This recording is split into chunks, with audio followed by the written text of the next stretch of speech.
Assalamualaikum kawan-kawan. Bertemu kembali dalam siri ketiga dalam sirah 25 Rasul ini. Nabi Nuh merupakan Nabi yang paling panjang umurnya. Di dalam surah Taha ayat 14 ada menceritakan bahawa baginda berdakwah selama 950 tahun dalam ayatnya yang berbunyi, Dan sesungguhnya kami mengutuskan Nuh kepada kaumnya, maka ia tinggal dia antara mereka 1000 tahun kurang 50 tahun. Allah Subhanahu wa Ta'ala mengutuskan Nabi Nuh alaihi salam kepada kaumnya kerana mereka telah kembali menyembah berhala. Kaum Nabi Nuh telah menyembah berhala 5 orang soleh, iaitu Wad, Suwa, Yaguts, Ya'uq dan Nas. Pada awal pembinaan berhala itu, mereka tidak menyembahnya sehinggalah pengikut orang soleh tadi meninggal dunia dan berganti dengan generasi baru. Bukan itu sahaja yang mereka lakukan, malah yang berkuasa menindas kaum yang lemah. Yang kaya tidak memperdulikan yang miskin. Nilai-nilai rohani yang telah diajar oleh Nabi Adam alaihissalam dan Nabi Idris alaihissalam tidak lagi menjadi amalan. Mereka juga suka bermusuh-musuhan sesama sendiri. Tetapi hanya segelintir sahaja yang mahu beriman. Yang lain masih terus berdegil dan menghina Nabi Nuh serta para pengikutnya. Peristiwa ini ada diceritakan dalam surah Hud ayat 25. Sesungguhnya aku adalah pemberi peringatan yang nyata bagi kamu, agar kamu tidak menyembah selain Allah. Sesungguhnya aku takut kamu akan ditimpa azab pada hari yang sangat menjidihkan. Tetapi orang kafir menjawab dengan angkuh dalam surah Hud ayat 26, iaitu, Kami dan pengikut-pengikutmu hanyalah orang-orang yang seperti kami, dan pengikut-pengikutmu hanyalah orang-orang yang hina dina. Dan kami tidak melihat engkau memiliki kelebihan apapun ke atas kami. Bahkan kami yakin engkau pendusta. Lantas baginda berdoa kepada Allah. Doa baginda dalam surah Asy-Syura ayat 17 hingga 20. Wahai Tuhanku, sesungguhnya kaumku telah mendustakan aku. Maka ambillah suatu keputusan antara aku dan mereka dan selamatkanlah aku beserta orang-orang mukminin yang menyertaiku. Allah Al-Mujib, Allah Maha Memakbulkan. Allah mewahyukan kepada Nabi Nuh untuk membina sebuah kapal di atas gunung dan jangan berbicara dengan kaum yang mengejeknya. Sebelum Nabi Nuh membina kapal, Allah telah memerintahkan baginda menanam sebatang pokok dan menunggu sehingga 100 tahun. 100 tahun kemudian, baginda dan pengikutnya menebang dan membina sebuah kapal. Nabi Nuh alaihi salam bersama pengikutnya yang setia membina sebuah kapal jauh dari gangguan orang-orang kafir yang jahat dan keras kepala itu. Namun, mereka berjaya juga menjejaki Nabi Nuh alaihi salam dan pengikutnya yang sedang membina kapal. Mereka mengejek Nabi Nuh alaihi salam dengan berkata, Hei Nuh, kamu nak jadi tukang kayu pula? Kamu ni sudah gila agaknya membina kapal di darat. Bodohnya. Tetapi Nabi Nuh menjawab dengan tenang. Kalau kamu mengejek aku terus-menerus, aku juga akan berbuat hal yang serupa sebagaimana kamu mengejekku. Kamu akan tahu siapa yang akan ditimpa azab yang menghinakan dan siksaan yang kekal. Kapal yang dibina sangat besar dan terdiri daripada 3 tingkat. Bahagian bawah ditempatkan segala jenis binatang secara berpasang-pasangan. Apabila Nabi Nuh dan pengikutnya telah berada di dalam kapal untuk berlayar, baginda serta pengikutnya diperintahkan untuk berzikir memuji kepada Allah Subhanahu wa taala. Allah telah memerintahkan langit membuka pintu-pintunya dengan menurunkan hujan yang sungguh lebat. Bumi pula mengeluarkan air yang banyak sehingga terjadinya taufan dan gelombang yang menggunung tinggi. Banjir dan taufan itu melanda semua permukaan bumi tanpa terkecuali. Kawan-kawan sekalian, Nabi Nuh melihat orang-orang kafir lelaki dan perempuan, tua dan muda dihanyutkan oleh air.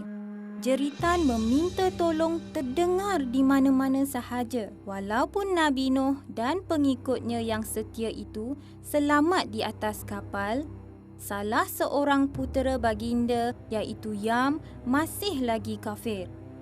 Oleh sebab kasih sayangnya kepada puteranya itu, baginda berteriak kepada Yam supaya segera naik ke atas kapal kerana pada hari itu tidak ada yang terselamat kecuali yang dikasihi oleh Allah sahaja. Tetapi Yam sangat degil dan berkata, Aku akan mencari pelindungan di gunung yang dapat memeliharaku dari air bah. Walaupun Yam berjaya naik ke puncak gunung, dia tetap tenggelam dan mati lemas kerana puncak gunung itu juga ditenggelami air. Putera-putera baginda yang lain iaitu Sai, Ham dan Yafits terselamat dari bencana itu kerana mereka mengikut seruan ayahanda mereka.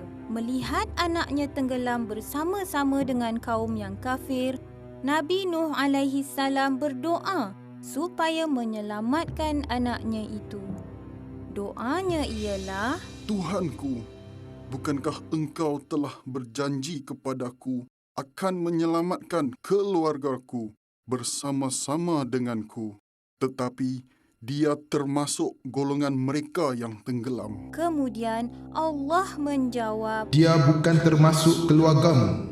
Dia tidak termasuk dalam kelompok orang-orang yang aku janjikan untuk memperoleh keselamatan.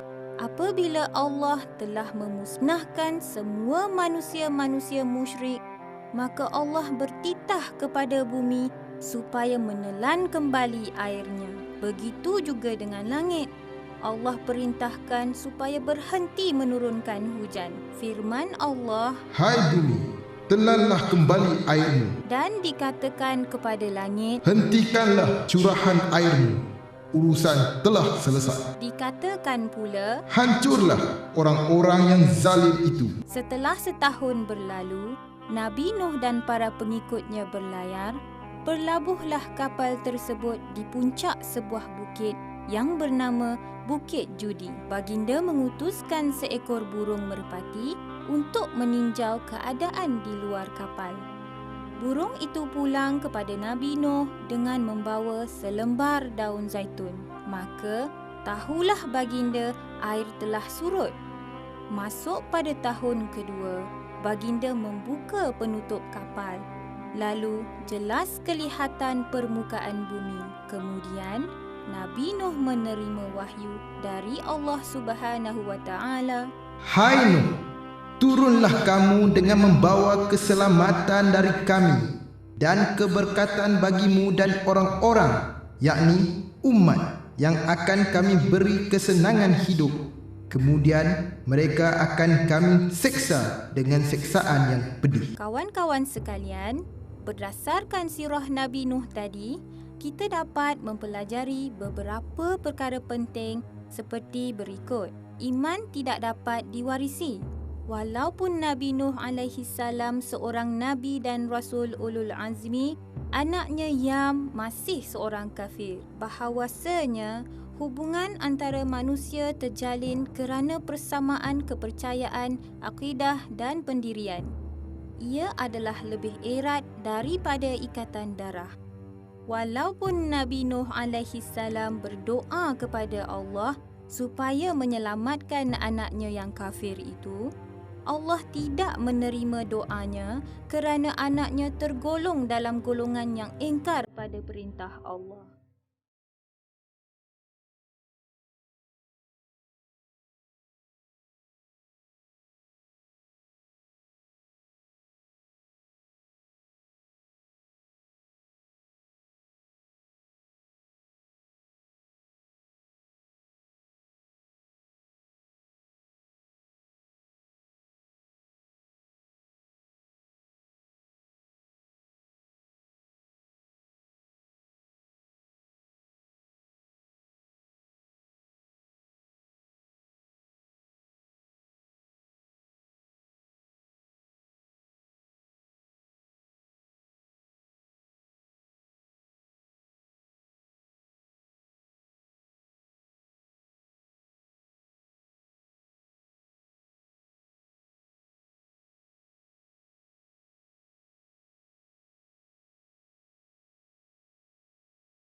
Kawan yang dikasihi Allah sekalian, kali ini kita hendak mengenali kisah Nabi Hud alaihi salam pula.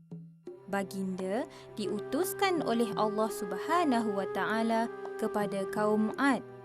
Ad adalah daripada keturunan kaum Nabi Nuh alaihi salam yang terselamat dari banjir besar.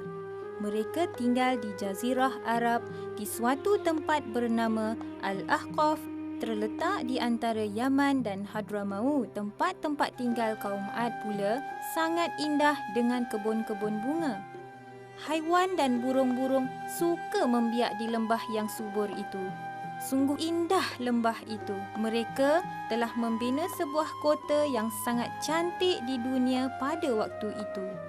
Di kota itu dibina bangunan-bangunan yang tinggi, jalan-jalan yang luas dan taman-taman yang sangat indah.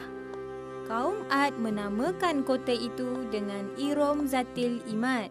Ia dikukuhkan dengan firman Allah Subhanahu wa taala di dalam Al-Quran surah Al-Fajr ayat 6 hingga 8. Apakah kamu tidak perhatikan bagaimana Tuhanmu berbuat kepada kaum Ad, iaitu penduduk Iram yang mempunyai bangunan-bangunan yang tinggi yang belum pernah dibangunkan seperti itu di negeri-negeri lain? Adakah kaum Ad bersyukur di atas segala kurniaan Allah yang Maha Esa?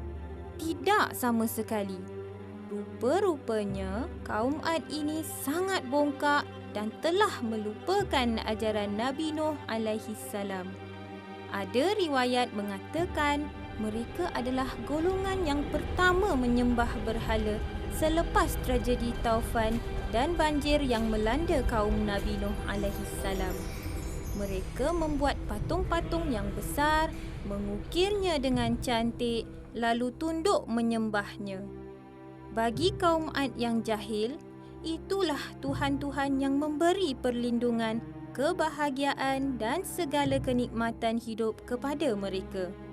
Oleh sebab terlalu banyak perkara mungkar yang berlaku di dalam golongan kaum Ad, maka Allah mengutuskan Nabi Hud alaihi salam untuk mengajak kaum Ad kembali mentauhidkan Allah Subhanahu wa taala. Nabi Hud alaihi salam berasal dari kalangan kaum Ad itu sendiri. Keluarga Nabi Hud alaihi salam sangat terkenal dan berpengaruh. Dari kecil lagi, Nabi Hud alaihi salam dikenali sebagai seorang yang mempunyai budi pekerti yang sangat baik, jujur dan bijak. Dalam surah Al-A'raf ayat 65, Allah berfirman, Dan kami mengutuskan Hud kepada saudaranya Ad. dia berkata, Wahai kaumku, sembahlah Allah. Sekali-kali tidak ada Tuhan bagimu selain darinya.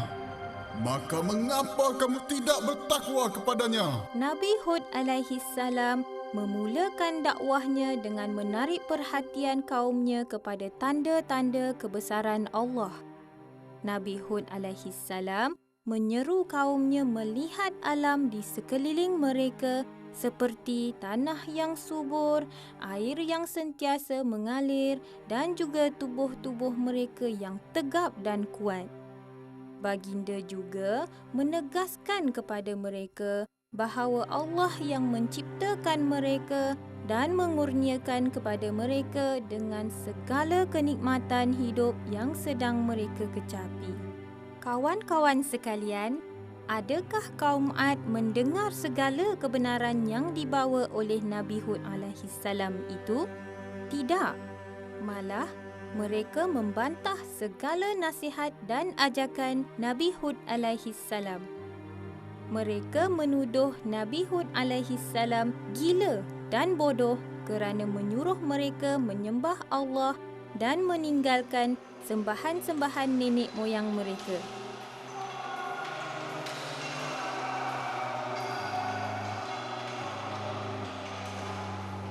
Mereka berkata, Apakah kamu datang kepada kami agar kami hanya menyembah Allah sahaja dan meninggalkan apa yang disembah oleh datuk nenek kami? Maka datanglah azab yang kamu ancamkan kepada kami jika kamu termasuk orang-orang yang benar. kawan-kawan sekalian, apakah azab yang menimpa kaum Ad? Azab yang menimpa kaum Ad mempunyai dua tahap. Tahap pertama adalah kemarau yang berpanjangan. Tiada setitis hujan pun yang turun selama beberapa tahun. Maka kering kontanglah tanah-tanah yang subur selama ini. Tanaman mereka tidak subur, haiwan-haiwan ternakan menjadi kurus kerana tiada makanan. Nabi Hud alaihi salam masih lagi cuba memujuk dan meyakinkan mereka. Kekeringan dan kemarau yang dialami oleh mereka adalah permulaan azab Allah.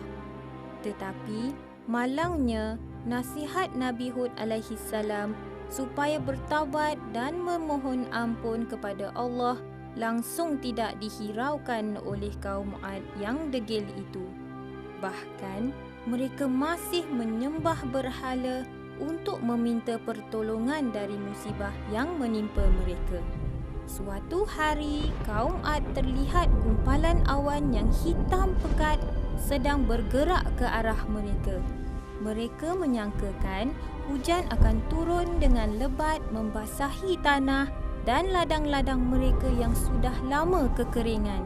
Firman Allah Subhanahu wa taala di dalam surah Al-Ahqaf ayat 24. Maka tak kala mereka melihat azab itu berupa awan yang menuju ke lembah-lembah mereka. Berkatalah mereka, Inilah awan yang akan menurunkan hujan kepada kami.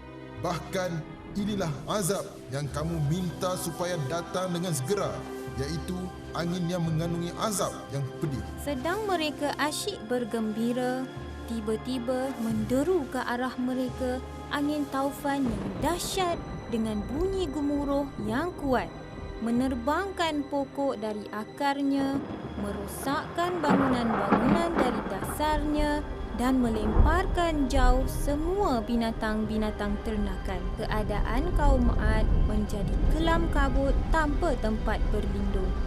Mereka yang sombong dan ingkar selama ini dilambung tinggi lalu dihempas ke bumi dengan kepala ke bawah.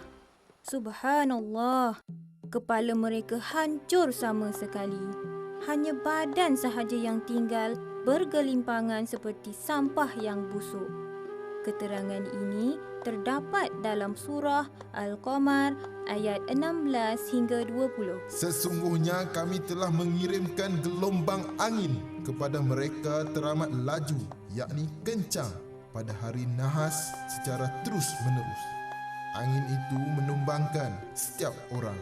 Mereka bagaikan batang-batang kurma yang tumbang. Gelombang angin yang teramat kencang itu menghentam mereka selama 8 hari 7 malam. Hari-hari itu dalam bahasa Al-Quran disebut Ayamin Husuma atau hari-hari celaka. Kawan-kawan, pengajaran yang boleh diambil dari kisah Nabi Hud alaihi salam ini ialah Nabi Hud alaihi salam telah diutuskan pada satu kaum yang lupa daratan, degil, sombong dan jahil. Tetapi Nabi Hud alaihi salam seorang nabi yang sangat sabar dan mengajak kaumnya dengan penuh hikmah. Baginda cuma berharap kaumnya beriman kepada Allah Subhanahu wa taala. Sikap baginda yang tidak berputus asa inilah yang patut kita contohi. Begitu juga dengan kelebihan yang ada pada kaum Ad. Sebagai hamba Allah, kita tidak boleh bongkak dan takbur dengan kelebihan yang ada pada kita.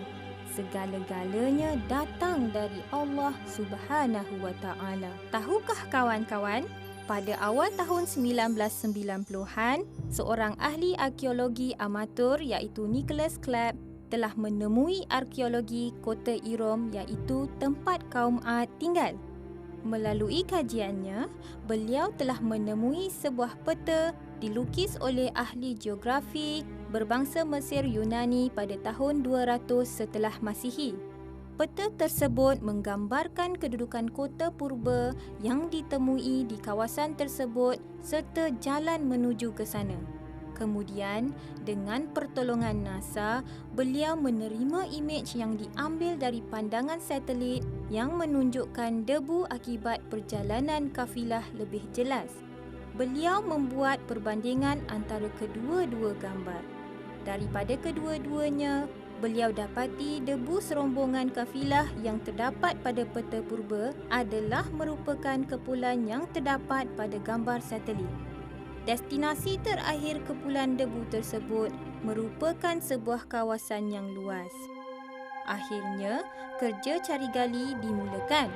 Kesan sisa tersebut merupakan tiang-tiang dan menara kaum Ad seperti yang disebut dalam Al-Quran, Surah Al-Fajr, ayat 6 hingga 8. Maka, ini merupakan bukti yang paling kukuh bahawa kota purba yang ditemui adalah kota kaum Ad. Penemuan sisa kota ini juga membuktikan pemeliharaan dari Allah untuk kita menginsafi kejadian yang menimpa kaum Ad yang derhaka kepada Allah.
Kawan-kawan yang dikasihi Allah sekalian, Nabi Soleh alaihi salam adalah Nabi yang kelima daripada 25 Rasul yang wajib kita percayai. Nabi Soleh alaihi salam dilahirkan dari keturunan Nabi Nuh alaihi salam yang keenam. Nabi Soleh alaihi salam telah diutuskan kepada kaumnya yang bernama Thamud. Kaum Thamud tinggal di suatu tempat yang bernama Al-Hijr, berdekatan dengan satu wadi yang sangat subur. Apa sahaja yang mereka tanam pasti berhasil. Kawan-kawan nak tahu tak? Selepas kaum Ad dibinasakan oleh Allah, Nabi Hud alaihi salam dan pengikutnya yang beriman berpindah ke Mekah. Maka tinggallah negeri itu menjadi kosong tak berpenghuni, sehinggalah Allah menempatkan sebuah bangsa lain pula di situ, iaitu kaum Thamud. Malah negeri itu juga lebih makmur jika dibandingkan dengan zaman kaum Ad yang telah musnah itu. Kaum Thamud merasa sangat tenteram, sejahtera, bahagia dan aman sekali dari segala bahaya bencana alam. Malangnya, mereka sudah lupa kepada Allah yang Maha Esa. Malahan, kemahiran memahat batu-batu gunung pula digunakan untuk membuat patung-patung yang kaku itu untuk memohon perlindungan dan kebahagiaan hidup. Hari berganti hari, bulan berganti bulan. Begitu juga dengan kaum Thamud. Generasi demi generasi silih berganti. Kehidupan mereka sudah sebati dengan penyembahan berhala. Allah telah mengutuskan Nabi Soleh alaihi salam yang lahir dari kalangan mereka sendiri. Nabi Soleh alaihi salam adalah seorang yang sangat cerdik, tangkas dan cekap dalam menyelesaikan apa juga masalah di kalangan kaumnya. Firman Allah Subhanahu wa taala di dalam surah Hud ayat 61, Wahai kaumku, sembahlah Allah. Sekali-kali tiada Tuhan bagimu selain Dia. Dia telah menciptakan kamu dari bumi, yakni tanah, dan menjadikan kamu pemakmurnya. Kerana itu, mohonlah keampunannya. Kemudian bertaubatlah kepadanya. Sesungguhnya Tuhanku amat dekat lagi memperkenankan doa hambanya. Walau bagaimanapun, Nabi Soleh alaihi salam tidak pernah berputus asa. Baginda tidak jemu-jemu menyeru supaya mereka bertaubat dan kembali menyembah Allah Subhanahu wa taala, yakni Tuhan yang telah menciptakan mereka dan alam sekeliling mereka dengan cukup sempurna. Kawan-kawan sekalian, pada suatu hari, kaum Thamud telah mengumpulkan penduduknya di satu tempat. Nabi Soleh alaihi salam juga turut hadir bersama. Di dalam kesempatan itu, Nabi Soleh alaihi salam telah memberi peringatan, nasihat dan perintah kepada kaum Thamud supaya beriman kepada Allah Subhanahu wa taala. Kaum Thamud pula mengambil peluang untuk mempermainkan Nabi Soleh alaihi salam dengan meminta baginda mengeluarkan seekor unta dari gunung-gunung yang berbatu keras. Bukan itu sahaja, malah mereka juga meletakkan pelbagai syarat mengenai sifat-sifat unta yang mereka kehendaki. Nabi Soleh alaihi salam bertanya kepada kaumnya, Adakah kamu akan beriman kepada Allah sekiranya aku memenuhi permintaan itu? Mereka menjawab, Ya, kami akan mengakui kebenaranmu. Nabi Soleh alaihi salam terus bangkit membersihkan diri lalu melakukan solat hajat. Baginda bermunajat dengan penuh khusyuk supaya Allah memakbulkan tuntutan mereka. Tiba-tiba, dengan izin Allah yang Maha Kuasa dan Maha Pencipta, terbelahlah batu-batu gunung dan keluarlah dari perutnya seekor unta betina yang besar sambil mengeluarkan bunyi yang sangat kuat. Unta itu berwarna kuning keemasan dan sangat cantik pula. Ia berjalan di hadapan kaum Nabi Soleh alaihi salam dengan langkah yang panjang dan gagah. Mereka memandang unta tersebut dengan penuh hairan dan pelik. Benarlah Soleh. Soleh adalah utusan dari Allah dan unta ini adalah bukti kekuasaan Allah. Nabi Soleh sangat gembira dan bersyukur kepada Allah Subhanahu Wa Taala. Baginda berkata kepada kaumnya, Ini adalah unta Allah. Janganlah kamu ganggu dan biarkanlah ia mencari makanannya sendiri di bumi ini. Unta ini akan minum 1 hari dari air perigi dan kamu dan binatang ternakkanmu minum 1 hari yang lain pula.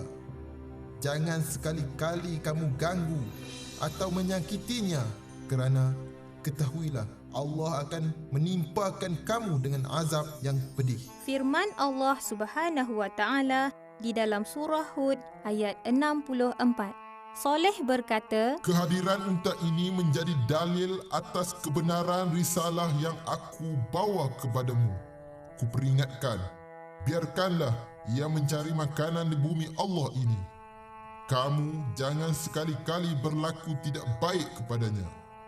Kalau ia terjadi, pastilah kamu ditimpa azab yang amat besar.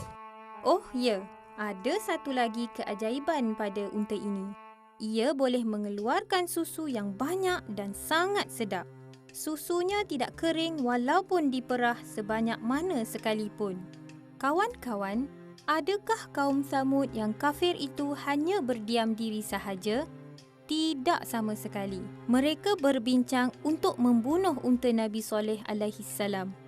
Mereka sangat benci dengan unta Nabi Soleh itu. Rupa-rupanya, rancangan jahat mereka disambut baik oleh golongan musyrikin kaum Samud, lelaki dan perempuan. Pelbagai tawaran dan hadiah yang datang mencurah-curah sekiranya unta Nabi Soleh berjaya dibunuh. Seorang janda bangsawan yang kaya raya sanggup menyerahkan diri dan hartanya. Begitu juga dengan seorang perempuan tua yang menawarkan anak-anak gadis yang perawan lagi cantik kepada mereka yang membunuh unta Nabi Soleh alaihi salam. Maka pada suatu hari berjayalah mereka membunuh unta Nabi Soleh alaihi salam dengan kejam sekali. Suara jeritan unta itu boleh didengari oleh semua orang yang tinggal di Al-Hijr. Selepas mereka membunuh unta itu, mereka melapah pula dagingnya dan dibahagi-bahagikan untuk dimakan. Setelah membunuh unta tersebut, mereka mencabar pula Nabi Soleh alaihi salam untuk datangkan azab yang selalu diperkatakan oleh baginda. Nabi Soleh alaihi salam sangat duka cita dengan sikap kaumnya. Namun, baginda tahu bahawa Allah pasti menurunkan azab terhadap mereka. Nabi Soleh alaihi salam memberi tempoh 3 hari sebelum kedatangan azab dengan harapan supaya mereka bertaubat kepada Allah Subhanahu Wa Taala. Nabi Soleh alaihi salam memberitahu mereka pada pagi hari pertama kedatangan azab, ketika mereka bangkit dari tidur, wajah mereka akan menjadi kuning. Pada hari kedua pula bertukar menjadi merah.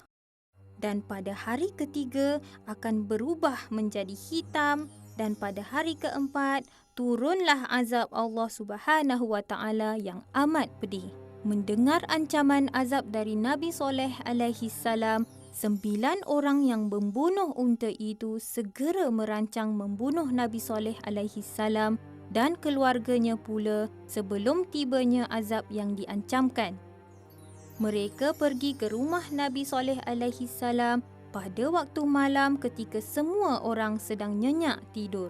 Ketika mereka hampir hendak membunuh Nabi Soleh alaihi salam, tiba-tiba jatuhlah bongkah-bongkah batu yang besar yang tidak diketahui dari mana datangnya, menimpa kepala mereka, lalu mereka mati serta-merta di situ. Allah Al-Hafiz, Allah Maha Memelihara.